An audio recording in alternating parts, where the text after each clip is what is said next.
Alright, here we are for Let's Play Sierra Games Quest for Glory 2, Part 8 of 8. This is literally probably like take 10. I don't know if you can hear it in my voice. I have been struggling with a cold that knocked me on my rear on Wednesday. Mostly Thursday it knocked me out. Thursday and Friday I was not in a good place. Thankfully not COVID or anything like that, because I took the test on Friday. I managed to crawl to one of my test kits and take it. But it was painful. But we're not going to talk about that. What we're going to do is we're going to talk about our hero and his great voyage into becoming the great hero he becomes in Quest for Glory 2. Now, if you watched the funny little intro video that I did, in terms of like the 3 wishes being granted, it's something new that I started a few videos ago for Quest for Glory. I think I'm going to keep doing it for each of them going forward. Not just for Quest for Glory, obviously, because this is the last one for Quest for Glory 2, but other games. Torrance Passage is what I plan to play next. So I'll do one for Torrance Passage, not using Quest for Glory 2, but using Torrance Passage probably. But I think it's pretty fun to do something like that has a little funny little video, hopefully funny, in terms of trying to get more subscribers instead of me just begging for more subscribers verbally, which I might be doing right now. Anyway, so as I said, we are on playthrough or commentary 8 of 8. So what you're going to see is the intro, which basically gives me time to ramble about how this is split up into 8 pieces. Because when I originally played Quest for Glory 2, my original playthrough, if you look on my channel, it is 11 hours and 32 minutes. And that is with basically the combat, every time I got into combat, being sped up. Otherwise, I believe the total was like 13 hours and 26 minutes or something like that. And the video editor that I use, I think anything that pretty much goes over 12 hours, it's just going to break. It gets to like 98% and then fails. So I had to speed up the combat in order to basically get it to be able to do what it was going to do. But no one wants to hear me talk for 11 hours and 26 minutes, whatever it might be. So I took each segment, I took the game, sped it up, and then spliced those into days, and then sped those up. So each one is roughly about 30 minutes long. And so what you see is the intro for giving me this time to be able to talk about how this is all split up and worked. Then you see me just like here importing my character, but this is all the way from the beginning. So you can see what my character looked like when I started Quest for Glory 2 and where I am when I start Quest for Glory 3. I love that while I'm sleeping, I'm carrying so much that I can hardly move, which probably means I couldn't move very much in my sleep. But here we are on the final piece. We're actually off to Razir now. So we're standing on the horizon, we're watching our friends march on, and we're just gonna join them. This is all done automatically as a cutscene. And we're like, hey, let's ride on. But bandits appear, and things look grim. But you know what? We're a hero. And I should use that for intermission. I should cut that and use that for intermission. But we're a hero, and so we are victorious as buzzards are swirling by, and our caravan got much, much smaller. But that said, We do eventually make it to Razir. The caravan master says, hey, good luck. May the force be with you. And there's Razir. Looks just like Shapir, just a little bit darker. And we are greeted by some very unfriendly guards, as well as the captain of the guard. I'm going to say his name is pronounced Kaveen. I am not sure. But he basically says, hey, in order to be going around here, you need a visa. If you're caught without a visa, it's very, very bad. It's illegal. We're just going to throw you in jail. So we need to make sure we always have a visa. Let's keep that in mind for later. And when you see the save games like this where the option is to replace and it looks like it's frozen, actually what I'm doing is I'm alt-tabbing, moving those save games into their own folder so that I always have them in case I want to back up to something else or just want to basically restore at a certain point later on to try to play something differently, like maybe not making a mistake when I'm with the EOF and attacking someone who is unarmed so that I don't become a paladin. Not bitter at all. Anyway, so we're now at this new place called the Blue Parrot. You can see the Blue Parrot in the background. If you go and examine the Blue Parrot, it'll talk about how it's been intoxicated. But we're going to talk to Signor Ferrari first, and he's going to say, hey, you know what? I've heard some good things. Let me bend your ear. You might make some enemies.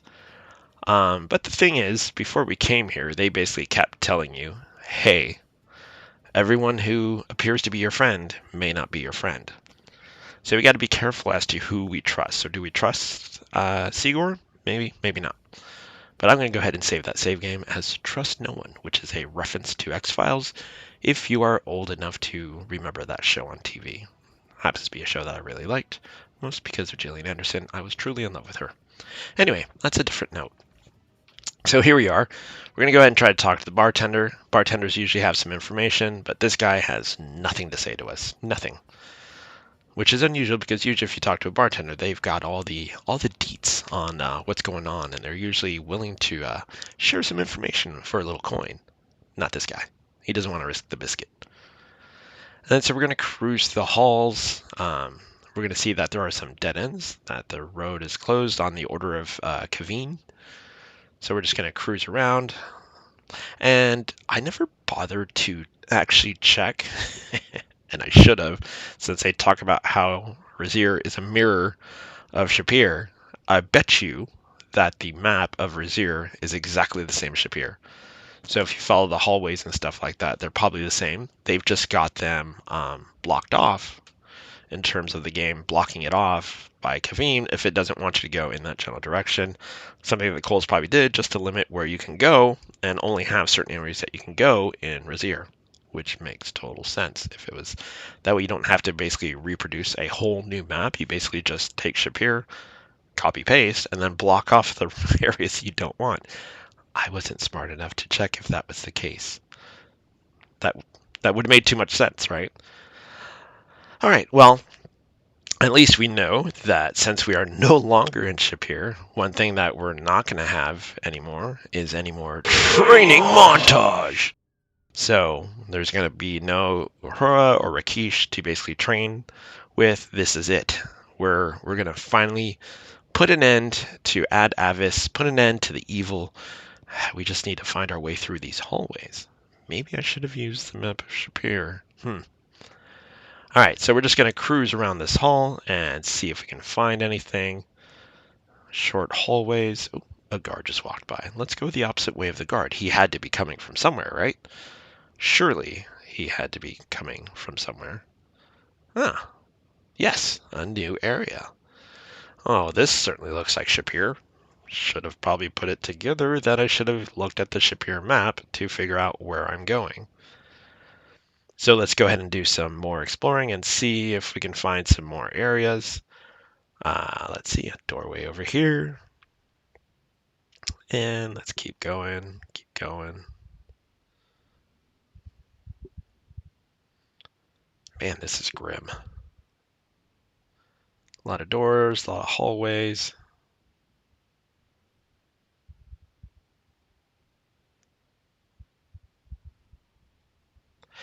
I also love how there's all these doors, but you can knock on them and no one ever answers, which I guess makes sense here. Oh, it's nighttime. And what do you know? The guards tell you that you can't be out at night and to get to the Blue Parrot Inn or else. So you are basically brought back to the inn, and there's a drunk guy at the table who does not want to hear from you. There's these guys here, and they're thieves, so I imagine if you are part of the Thieves Guild, they might have some information. And let's see. Looks like Signor Ferrari has more information to tell us. And he says that there's someone that we should meet named, I'm just going to slaughter the name, it's Ugardi. And be careful what you do, otherwise you're going to end up in Kavin's dungeons. So Ugardi comes over. He's like, hey, what's up? And he says, hey, for a little bit of coin, I can give you some information. So say like 5 dinar. So you pay him. And he basically says Kavin has sent word out to his men to basically keep an eye on you at all times. There's a little matter of a prophecy that you might be involved in. So now let's keep that in mind. Kavin has his men watching me at all times. Now, the reason I'm bringing that up is it's going to come up a little bit later when something else happens in regards to, well, we'll talk about it then. All right, so we're going to go ahead and try to get some sleep. And apparently we're going to dream about a rat trying to pull our clothes off. In your dream, you felt cruelly exposed, but you recovered. And the bartender tells us that Signor Ferrari has some disturbing news and he'll meet us later. So with really nothing else going on in the bar, literally nothing else. And the bartender not really being one to talk very much, we're going to go ahead and save the game as a new day, and we're just going to take a stroll and see if anything new has triggered. So let's just take a stroll through the hallway, go to the first area where, oh, we see some guards, but they're not really talking to us. Let's move. Oh, no. Looks like Ugardi got himself in trouble. And there's Kavin with the nice golden sword and exposes his chest. Not Kavin, but Ugardi's chest. And he has water skins. And apparently smuggling water skins is illegal. He might want to check me because I believe I'm smuggling like 32 water skins.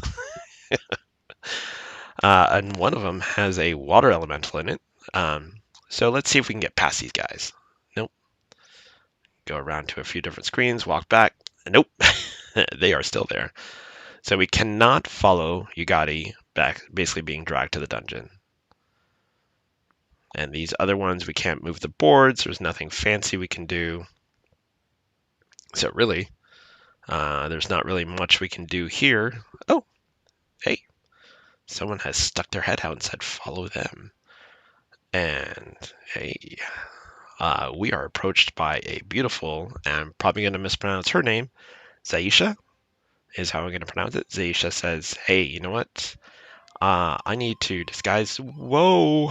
I'm pretty sure if this was Larry, he would have peeked. Anyway, sorry, got distracted. Anyway, Zaisha says, hey, I need to get out before, I'm forced to marry the captain of the guard. And she says, I'm going to dress up as you, and I need your visa. So 2 things. Now we've given her our visa, which we don't have. Now, remember just a moment ago, I was talking about how Ugardi basically said, hey, the captain of the guard is basically having his men watch you nonstop.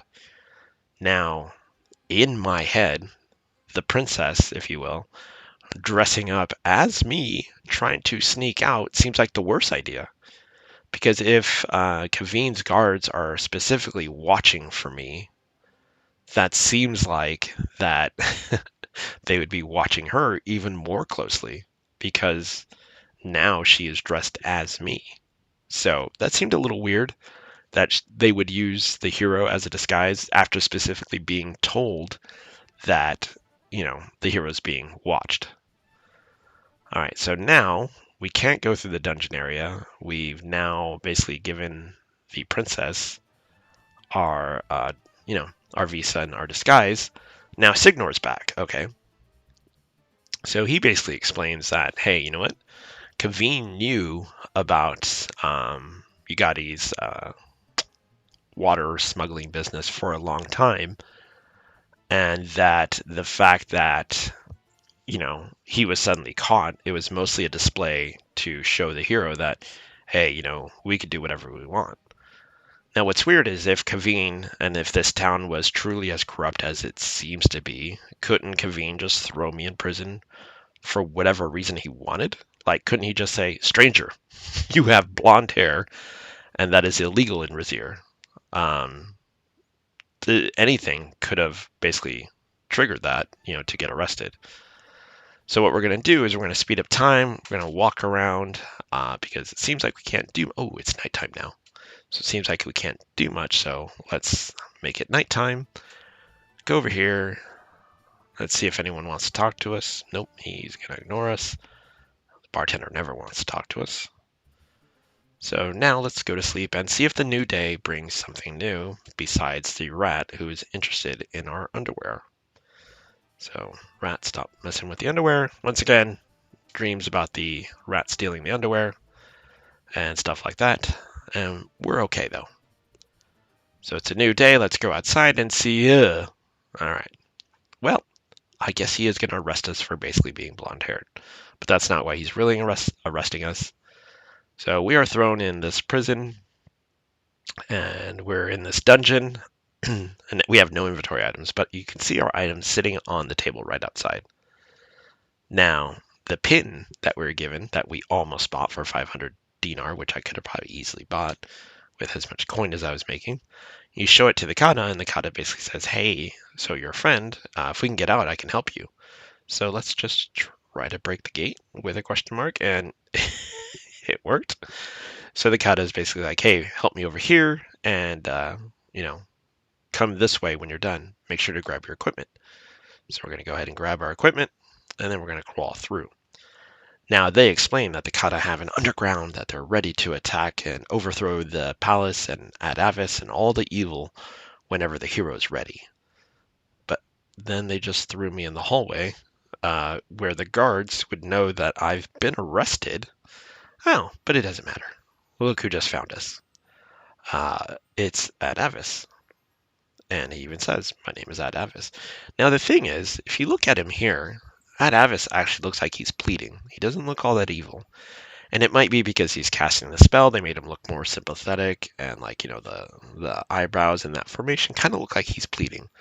Like it sounds like he's sincere, but we already know the truth, that this is not the case. Ad Avis is behind everything.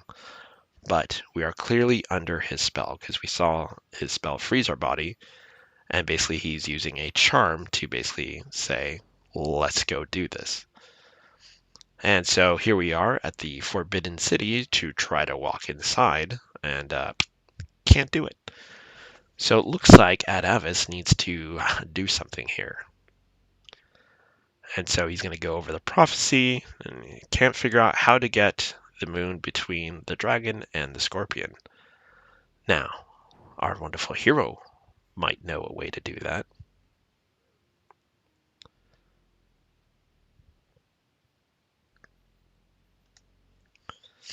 So we're going into the Forbidden City by using the mirror, the mirror that was given to us by I'm assuming she's a princess, the princess's keeper, if you will, and we use the mirror to basically reflect the moon in between. Now, this part here reminds me very much of King's Quest IV, like the troll caves and stuff like that. We're going to go ahead and use the lamps, similar to King's Quest IV. I accidentally clicked the about. We're going to go over here. We got some logs randomly falling off. So we're going to go to the far end so we have as much time as possible, jump on the log, and then jump off at land, which reminds me very much of Frogger. And if you don't know what Frogger is, kids, Google it, because I'm not about to explain it and show how old I am. So now it seems like, we've almost got sucked through. Now we just have to figure out this pass over here. Now, there's air blowing our hero back. Now, I was pretty convinced that you had to walk so many steps this way, so many steps that way, so many steps this way, because it even says, you walk carefully. And so you can see the icon at the bottom has appeared to show that it's fast forwarding, because I fail a number of times, and that's what that icon is down there, is I edit it, and anytime I speed something through, that hand appears as an edit that I did. So now, with that being the wind, I figured out, let's see if there's something that we can do to block this air passage and see if that stops the other air passage.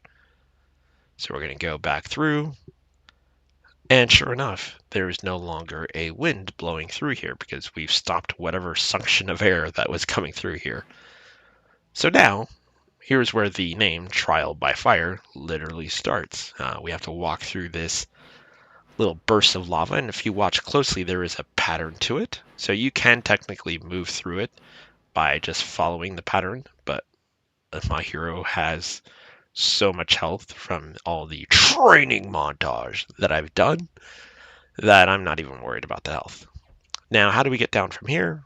There is falling, or you can actually leap down also. And if you leap down, it's a little more graceful. Now, the thing is, right before we walked in, he talks about getting the Statue of Iblis and how we are going to take it to Iris and restore the city, and we just need the Statue of Iblis. And he briefly, one line mentions the name, and I'm going to probably mispronounce it, Suleiman. Suleiman, or Suleiman. Now, he says it so quickly, and it's the last line of his sentence, and that's the only time I actually remember him saying it. That when he said, oh, by the prophecy of Suleiman, or whatever it was, if you happen to have pressed enter too quickly, and that is the only time you get to see that name, you will dead end. Because the entire time they talk about how he needs the power of Iblis and all this other stuff. So logically, it seemed like when it says, speak the name of power, you would say Iblis. That's not the case. The correct name is the Suleiman, or Suleiman. Suleiman? Anyway, Suleiman. Unfortunately, even though I did see it very quickly when he talks about it at that part, I thought it was a throwaway. Like he was just saying a name as, some prophecy. And literally throughout this game, I've literally written down every single name so I could say, ask about this, ask about that. Because I was so close to the end, the only name I didn't write, because I thought it was just a throwaway name, was the Suleiman name. So, because I was so confident that when I go in here, the only name I need to know is Iblis, I never wrote that Suleiman name down. So I admit, to get that name, I actually had to Google it. I actually Googled what is the name to get past whatever for the Iblis, and found a quick answer without reading a walkthrough to basically say it was Suleiman. Once I got that, go in here. And now, the treasure I already knew, you're going to die. It's one of those Indiana Jones things, like where you see all this beautiful treasure, and if you touch it, it's the wrong thing. So you come in here, and there is the Statue of Iblis, where a dark matter is flowing inside, but as you go to grab it, Adavis shows up and says, you've been a pawn all along. Now I will release it, and I will control Iblis and the world. Or something like that. And he says, you will be left behind. Farewell, hero. And he teleports away after closing the door. Now, it seems like pretty desperate times here, but as our hero walks by, looks around, there is a glimmer of something. So we're going to go ahead and walk over there, and if you look at the flash, there is a small golden ring. Now you put it on, and any minute now, you're going to recognize this as this was what I used for the subscriber video. Except I basically restored to this and made my own version of it. So he says, hey, I can grant you 3 wishes. So first I'm going to wish for strength. And when I do, boom, strength is up to 250. Now, I thought it'd be kind of cool as a fighter to also have magic. I'm not too interested in the thief side of things, especially trying to be a paladin. Already too late, by the way. So I said, give me some magic. And he says, sure. And boom, my magic is increased by 50. So everything that he does for this, he increases by 50. And so the last thing you say is, obviously, you want to teleport out of there. And he says, hey, look, my magic worked. But this is as close as I can get you. You have to hurry up before he summons Iblis, or else it's going to be over, as in game over. So the Kata shows up and says, hey, you know what? The underground is prepared to attack the palace. You just need to enter in the palace and, we'll cause a distraction. And it'll be great. And he stealths away. So, all right. Let's go ahead and head over here.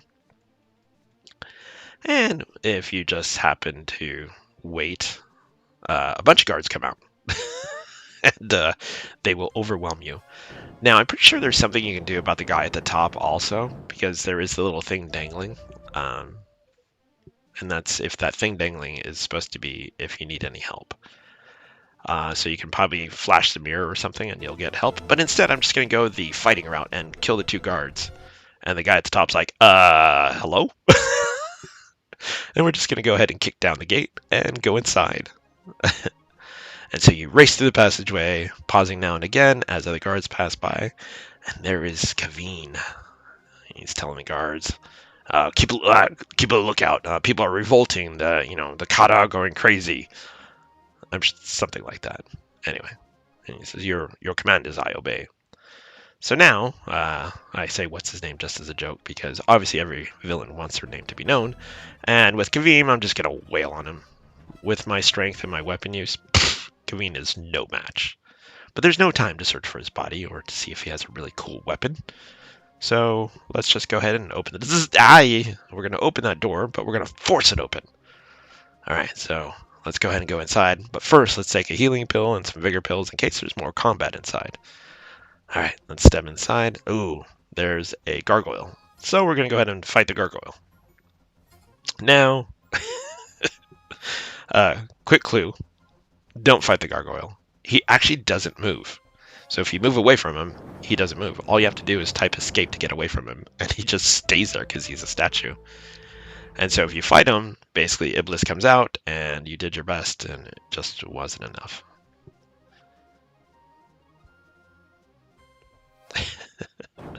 Also, if you don't go directly into the door, things go wrong. And he says, hey, it's wrong door. Go to the other door. All right, so I don't know if it's time, so we're going to restore back. And instead of fighting him, we're going to just say escape. Now, I tried typing destroy candle, fight him. But apparently if you just hit run and then just start going through it, you can knock a few candles down, and that's enough. Now, logically, I said use mirror, thinking that basically what we would do is reflect one of Ad Avis's spell back at him, which would seem fitting that we would fight evil with their own magic and that he would die by his own deeds. But that's not what we do here. You can't pick up the statue, and if you talk to him, he says, hey, you're carrying so much that you can hardly move. You better drop something, which, thanks for telling me that, Ad Avis. I'm pretty sure that's a bug that was not caught by Sierra, and then it's basically a generic message. But what you have to do is go to the corner, run through the fire, and run into him. The genie appears and says, hey, you know what? I'm able to take Iblis back. Here's how the prophecy actually goes. And he gives the true prophecy of how it works, and that unless a hero who seeks the darkness and waits will be found, And basically, you end up finding Amir Ali hiding in his room. With some help, you basically get him to come out and basically make a speech to cease all the fighting. Go to the well or the fountain and use the water elemental automatically, which restores Rasir back into its beautiful natural form. Abdullah and company show up and they're like, hey, we're going to take you to the Palace of the Sultan. And while you're here, various people speak out about your heroics. So here are the Kadas, the Shamin, and Shema, basically saying how he did so much at Spielberg and how they helped here. And then Aziza talks about how you helped the woman out in the desert who was the tree and how you showed compassion and kindness to Julinar and how you were so great and basically restored so much humanity. This man is a true hero. And then there is the beautiful princess who got naked. I'm sorry, what? And how she speaks out for you. And then, of course, your source also talks to you, but you give him a dispel potion and discover it is actually not your source. So he speaks out to you how you showed compassion and kindness. And then also the poet speaks out about how you've done so much. You've defeated the elementals. You've been proclaimed a hero. But you know who doesn't speak out for you? Rakesh. Rakesh never spoke out for me. He never said I was a hero, never said I was a paladin, because I made one mistake. I made one mistake and I attacked a guy who was unarmed for the EOF. Yeesh. One small mistake. So we're going to go ahead and export the game. And I've already exported it, and I've already loaded it into Quest for Glory 3, but I'm playing Torrent's Passage next. What's next is when you import into Quest for Glory 3, it says, what do you want to be, a fighter, paladin, thief, or magic user? And I selected paladin.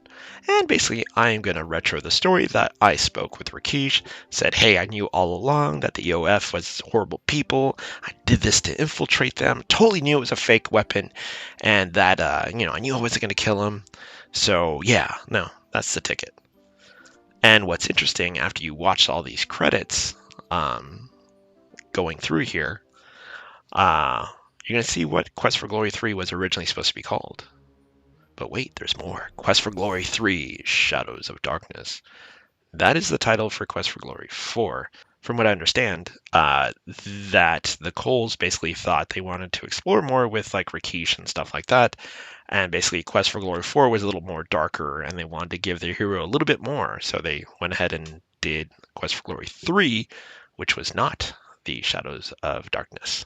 All right. Anyway, this is it. I hope you enjoyed it. If you haven't already, please click the like and subscribe button. It really helps the channel. It helps me out trying to get to that 1,000 followers so that I can hopefully even try to monetize this channel. Thanks again. Bye.